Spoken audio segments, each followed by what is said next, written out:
As terríveis enchentes que ocorreram no Rio Grande do Sul em 2024 revelaram o maior e o verdadeiro tesouro do Brasil. Não é o ouro, não são os nossos recursos naturais ou ambientais. Não foi o samba e nem o nosso maravilhoso futebol. Foi o brasileiro. Homens e mulheres, jovens e idosos, que, diante da lama e da destruição, entenderam que possuíam a capacidade de mudar o final da sua história, sem esperar pela ajuda do Estado. Ali, o Brasil real se organizou sozinho.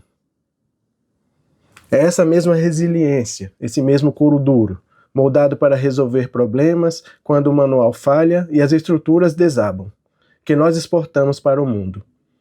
Este canal não existe para fazer propaganda ou elogios fáceis enquanto coisas ruins acontecem no país. Existe para mostrar o valor desse ativo humano. E hoje, nós vamos ver como essa exata capacidade de liderança e jogo de cintura operou em um cenário completamente diferente, no coração industrial da Europa Central. Vamos entender por que, no início dos anos 2000, uma gigante automotiva asiática precisou de técnicos brasileiros para erguer a sua fábrica mais moderna do planeta, na Eslováquia. Após o fim da União Soviética e a separação pacífica da República Tcheca em 1993, a Eslováquia passou os anos 90 tentando se encontrar. No início dos anos 2000, o país engatou uma marcha de reformas liberais agressivas e privatizações que o transformaram no Tigre Tatra, em referência às suas montanhas. O país estava prestes a entrar na União Europeia. Eles precisavam provar que sabiam produzir com padrão ocidental, mas a mão de obra local, embora muito qualificada tecnicamente, ainda carregava a mentalidade rígida e burocrática da era soviética.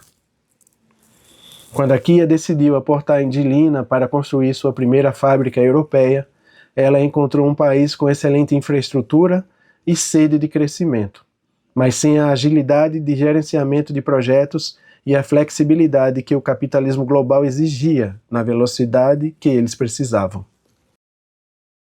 Enquanto isso, do outro lado do Atlântico, o Brasil vivia a consolidação da estabilidade econômica pós-Plano Real e colhia os frutos da abertura de mercado dos anos 1990.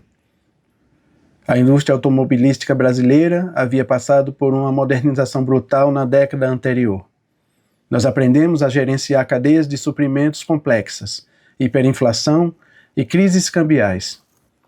O engenheiro e o técnico brasileiro, que estavam no chão de fábrica nos anos 2000, eram profissionais moldados na resiliência, sabiam operar tecnologia de ponta, mas tinham um jogo de cintura absurdo para resolver gargalos que manuais rígidos não previam. O Brasil estava em plena expansão, exportando não apenas commodities, mas engenhosidade industrial. O profissional brasileiro dominava o know-how das plantas automotivas ultra-eficientes, como os complexos que haviam acabado de ser erguidos no país, referências mundiais em produtividade. Reparem no contraste geopolítico. De um lado, tínhamos a Eslováquia, um país do leste europeu recém-saído do bloco comunista, técnico, disciplinado, mas rígido na tomada de decisões. Do outro lado, técnicos de uma potência emergente tropical, o Brasil, calejados por décadas de instabilidade e especialistas em fazer o impossível acontecer dentro do prazo e com o orçamento estourado.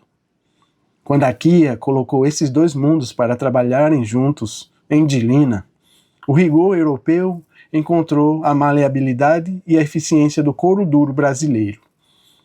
E o resultado disso mudou o mapa da indústria automotiva europeia. Quando pensamos em eslovacos olhando para o Brasil, a maioria imagina alguém dançando ou assistindo ao nosso futebol. Mas a verdade é muito mais profunda, cinzenta e de colarinho azul. No início dos anos 2000, na cidade de Žilina, o que os eslovacos queriam dos brasileiros era outra coisa. A nossa capacidade de engenharia, organização e liderança técnica para erguer uma das fábricas de automóveis mais modernas do planeta. Construir uma fábrica do zero em um país ex-comunista, que estava se abrindo para a União Europeia, exigia mais do que técnica no papel. Exigia jogo de cintura, resiliência e capacidade de resolver problemas complexos sob pressão. É aí que entra o couro duro do profissional brasileiro. Nós não fomos lá para apertar parafusos. Fomos para coordenar, transferir tecnologia e botar as engrenagens para funcionar. Você pode imaginar esse cenário?